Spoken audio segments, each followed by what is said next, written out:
When we pray, it often feels like we are speaking into the void, sending words upward and wondering if they will land anywhere at all. But prayer is not a vain exercise. It is the planting of seeds in the rich soil of heaven. Each prayer, no matter how feeble, rushed, or broken, is a seed entrusted to the hands of a faithful gardener. The act of prayer is a quiet but radical declaration of trust. We are placing something precious into the unseen realm, believing that it will grow in ways beyond our understanding. Consider how seeds behave. They are small, often unimpressive to the eye. When buried beneath the earth, they disappear from sight entirely. It would be easy to forget them, to think they had been lost. Yet within them, hidden in silence and darkness, unimaginable life is unfolding. Roots push downward unseen, shoots prepare to rise upward toward the light. In time, what was hidden will break through the surface, and the once invisible work will be celebrated with joy. Prayer works much the same way. Many of the prayers we pray will seem to vanish without response. There will be days, even years, when it feels as if nothing is happening at all. But the work of God is not always immediate or visible. It is deep, slow, powerful work, and it begins the moment the prayer is spoken. When you pray, you participate in a mystery that stretches beyond time. You place something limited, your words, your hopes, your needs, into the hands of the unlimited. And while you may not see the results instantly, trust that a process has begun that no human eye can fully perceive. Some prayers bloom quickly like wildflowers after a rain. Others, like mighty oaks, take years to grow strong enough to be seen. Some will not even reach their full flourishing until eternity itself. But not a single prayer planted in faith is ever wasted. It is also worth remembering that just as not every seed grows exactly how we expect, not every answer to prayer will look like what we imagined. Sometimes what we asked for is too small, too narrow. Sometimes our prayers must be reshaped by the wisdom of the gardener who sees the full landscape of our lives, and not just the tiny patch we fix our eyes on. But even when the answer looks different, the prayer is never discarded. It is taken up, transformed, and made into something better than we dared to request. This is the invitation, to keep planting even when the soil looks barren, even when the seasons feel dry. To pray again and again, believing that the God who hears is also the God who acts, sometimes in ways hidden, sometimes in ways seen, but always in ways that are good. Prayer is never just a cry into the darkness. It is a seed sown in the fields of heaven, watched over with infinite care, destined to bear fruit in its appointed point. Too often we approach prayer as if it were a tool, a method for controlling outcomes, a formula to unlock blessings, or a wand to wave when troubles press too hard. In doing so, we risk misunderstanding the very heart of prayer. Prayer was never meant to be magic. It was never intended as a mechanical transaction where we say the right words and receive our desired result. Prayer is, at its core, the living breath of relationship between a finite soul and an infinite God. It is the meeting place of weakness and strength, of need and abundance, of sorrow and everlasting joy. When a child speaks to a parent, the purpose is not to manipulate the parent's hand, but to connect heart to heart. The child does not approach with a contract or a list of demands, but with trust, often imperfect, often clumsy, but real. In the same way, when we pray, we are stepping into a relationship with the God who already knows our needs before we utter them, who already loves us beyond what we can imagine, and who invites us not to control him, but to be changed by him. If prayer were magic, then unanswered prayers would suggest failure, a wrong incantation, a misstep in the ritual. But because prayer is relationship, the seeming silence of God is not rejected. It is often an invitation to come closer, to trust more deeply, to seek not merely his gifts, but his face. It is in the waiting, in the persistence, in the honest wrestling that relationship deepens. We learn to know his heart rather than simply pursue his hand. Prayer pulls us out of ourselves and into the life of God. It teaches us that we are not the center of the universe, but beloved children who have a Father strong enough to say no when necessary and wise enough to give better gifts than we know to ask for. It teaches us humility, the recognition that we do not always see the whole story. And it teaches us boldness, the assurance that we are always heard, always welcomed, no matter the hour or the state of our soul. This is why the most powerful prayers are often the simplest, not elaborate words designed to impress, but broken words whispered in faith. Help me, be near. I trust you. These are the prayers that move the heart of God because they are born of relationship, not performance. We do not approach him like sorcerers, hoping to crack the code of divine power.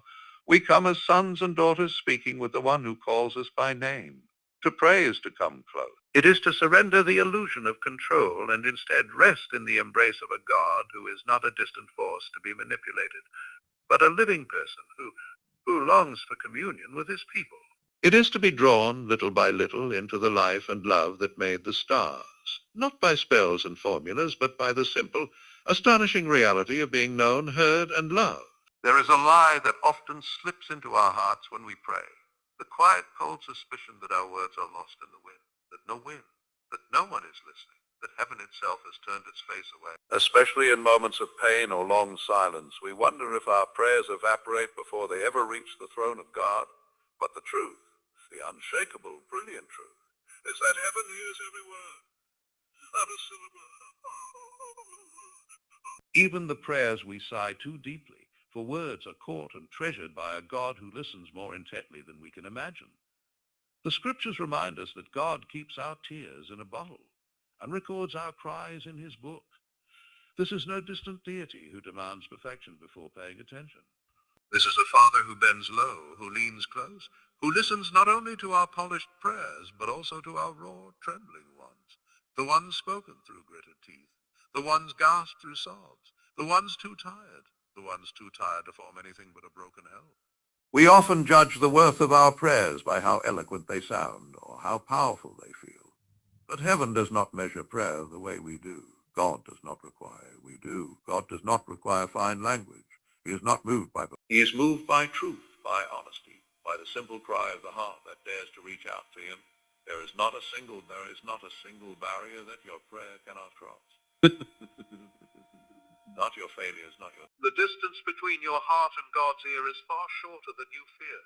It is the distance of breath, a heartbeat toward him.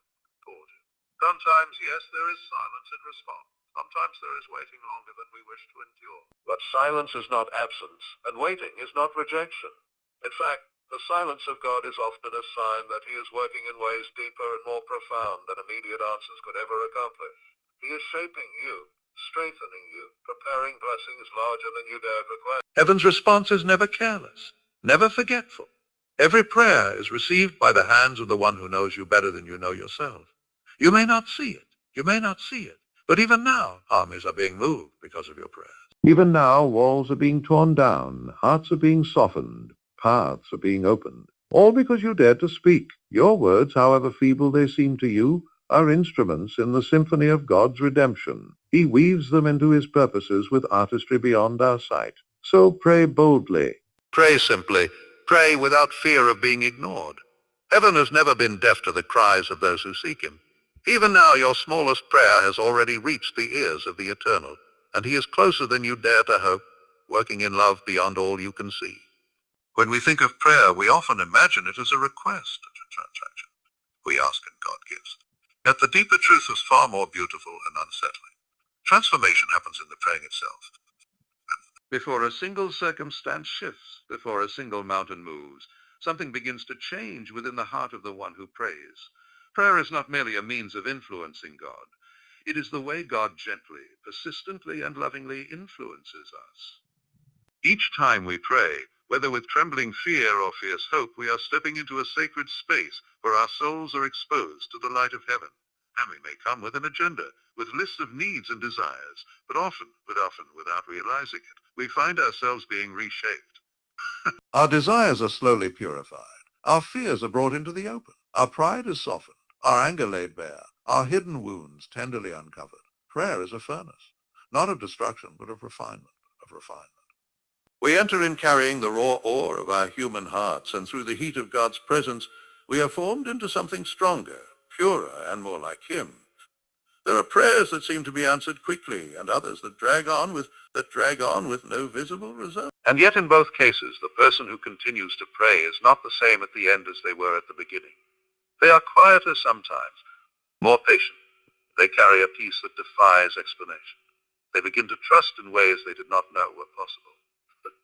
The greatest victories in prayer are not always seen in the world around us. They are often hidden victories won deep within in the secret places of the soul. Praying faithfully draws us into surrender. We pray for what we want. But as we stay before God, we begin to pray for what he wants. Our will, once stiff and proud, bends and softens in his hand. We begin to love what he loves. We begin to hate what he hates. Our dreams are refined, our ambitions realigned. The more we pray, the less we demand our own way, and the more we desire his. This is the true miracle of prayer. Not that we get everything we ask for, but that we become more and more like the one to whom we pray. The process is rarely glamorous. It often feels slow, even painful. We wrestle, we wait, we wonder. But if we could see with heaven's eyes, we would marvel at the growth taking place in us, the seeds of faith stretching tender shoots upward, the roots of trust digging deep into the bedrock of God's promises, the slow, steady construction of a character that can withstand storms. Prayer is not merely a way of escaping the hardships of life. It is the forge where endurance is crafted. It is where joy is rekindled, where hope is reborn. Every prayer spoken in faith invites God's transforming hand into our lives.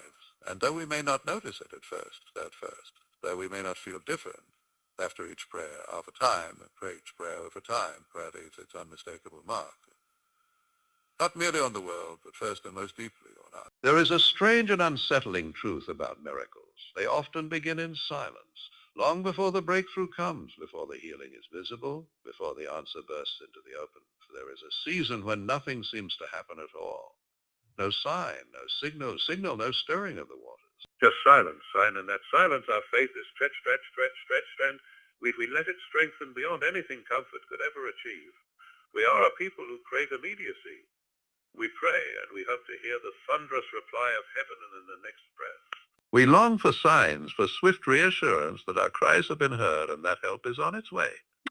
God, in his deep wisdom, often chooses slower rhythm. He chooses to work first in hidden places, in ways invisible to the hurried eye. The silence of God is not his indifference, it is often his preparation. Think of the seed buried beneath the soil. No eye sees the stirring beneath the surface. No ear hears the roots breaking into the earth.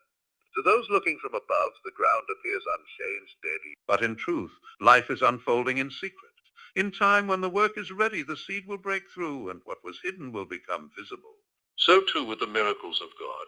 They are often planted in the soil of silence, growing strong where no human eye can watch, and no human hand can interfere. It protects the fragile beginnings of the miracle from our doubt, our impatience, our attempts to control. It teaches us to trust not in what we see, but in who he is. It invites us to believe that even when we hear nothing, God is speaking. Even when we see nothing, God is moving. Many of the greatest moments in the history of faith were preceded by long stretches of silence. The centuries before the coming of Christ were marked by the apparent quiet of God.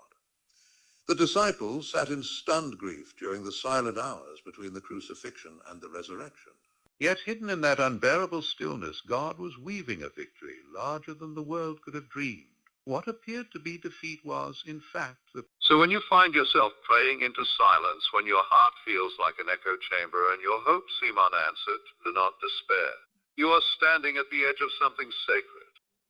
Trust the God who works in the hidden places. Trust the process that feels empty, but is in truth full of unseen life. The miracle is already underway, germinating in the dark, preparing to break forth in beauty you cannot yet imagine. Wait with expectation. Wait with hope. For in the silence, God is nearer than you know, and the miracle you seek is already beginning to take root. It is easy when we pray to place all our hope in the prayer itself, to believe that if we choose the right words, if we summon enough passion, if we have enough faith, then our prayers will be answered exactly as we wish. But true peace in prayer does not come from trusting the prayer. It comes from trusting the one who receives it.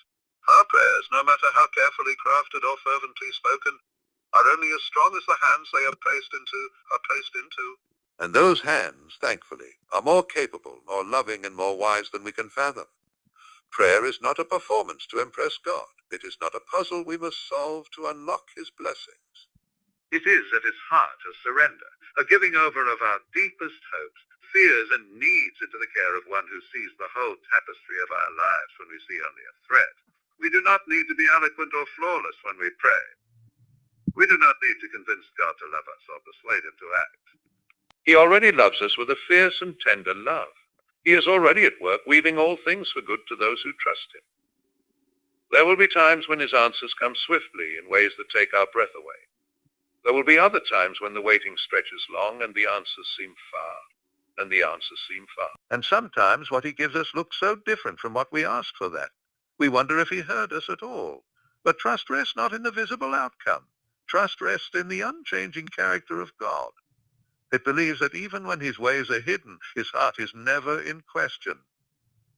To trust the one who receives your prayers is to believe that he knows you fully and loves you completely.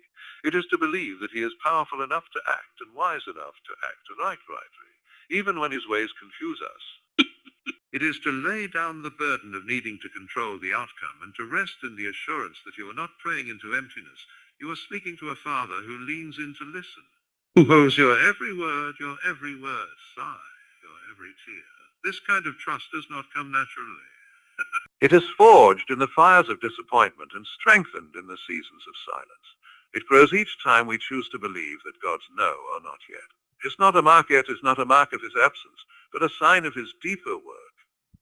Trust teaches us to anchor our souls not to the fleeting sands of circumstance, but to the solid rock of God's goodness. So bring your prayers, all of them, the bold ones, the broken ones, the whispered ones. Bring them not because you have mastered the art of praying, but because you know the one who catches every word in hands that will never fail you.